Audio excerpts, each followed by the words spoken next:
अरे बाप रे! 4-5ଟା ମାଙ୍କଡ଼ମାନଙ୍କର 5G ନେଟୱାର୍କରେ 6G ଦେଖି ଆମେ ତ ଭାଇ ସିଧା ଭାବିକି ସିଧା ଚନ୍ଦ୍ରଗ୍ରହ ଗଲୁ, ଯାହାକି ଆପଣମାନେ ମଧ୍ୟ ଦେଖିପାରୁଛନ୍ତି। ତ ହାଏ ହ୍ୟାଲୋ ସାଙ୍ଗମାନେ, welcome back to my another mini blog.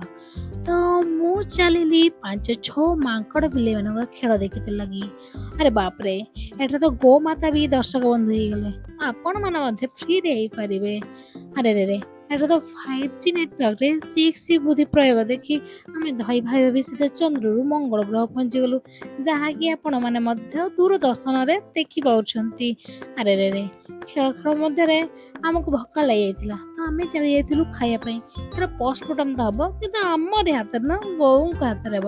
ତ ବୋଉଙ୍କୁ ଦେଇ ଆମେ ଚାଲିଲୁ ଦ୍ୱିତୀୟ ହସ୍ତ ଆଣିତେ। ଆଣୁ ଆଣୁ କଟିଂ ସଟିଂ ସରିଯାଇଥିଲା।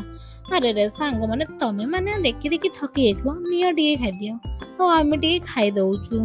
ଖାଇବା ସରିବା ମାତ୍ରେ ଆମେ ଚାଲୁ ଭାଇ ଯୋଉଠି ମୁଁ ଫର୍ମ ବି ପୂରଣ କରିନି, ସେଇ ଚାକିରିରେ ନିଯୁକ୍ତି ତ ହେଇଯାଇଥିଲା। ଆମେ ଟିକେ ସୂର୍ଯ୍ୟ ଦେବତାଙ୍କୁ ଡୁଙ୍ଗିକି ଦେଖୁଛୁ, ତାଙ୍କ କାମରେ ସେ କେତେ କରୁଛନ୍ତି। ଆରେରେ ତାଙ୍କ କାମ ଛାଡ଼ ଭାଇ, ଏଠି ତ କଷ୍ଟମରଙ୍କର ଦେଖା ନାହିଁ। ତାଙ୍କୁ ଅନେଇ ଅନେଇକା ମୋ ମୁହଁରେ ତ ଦାଢ଼ି ମାଡ଼ି ପଳେଇ ଆସିଲାଣି, ଯାହାକି ଆପଣମାନେ ମୋତେ ଦେଖିପାରୁଛନ୍ତି। ଏଠି ତ ସୂର୍ଯ୍ୟ ଦେବତାଙ୍କ କାମାଲ ଭାଇ, ସେ ସବୁ କଥା ଛାଡ଼।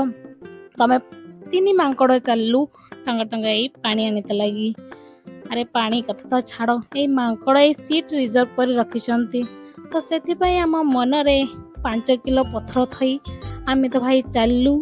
ଆମେ ସିଷ୍ଟର ଭର୍ତ୍ତି କରିଥିବା 3ଟା ବୋତଲ ଧରି ଚାଲିଲୁ ଘରକୁ। ତ ବାଏ ବାଏ ସାଙ୍ଗ।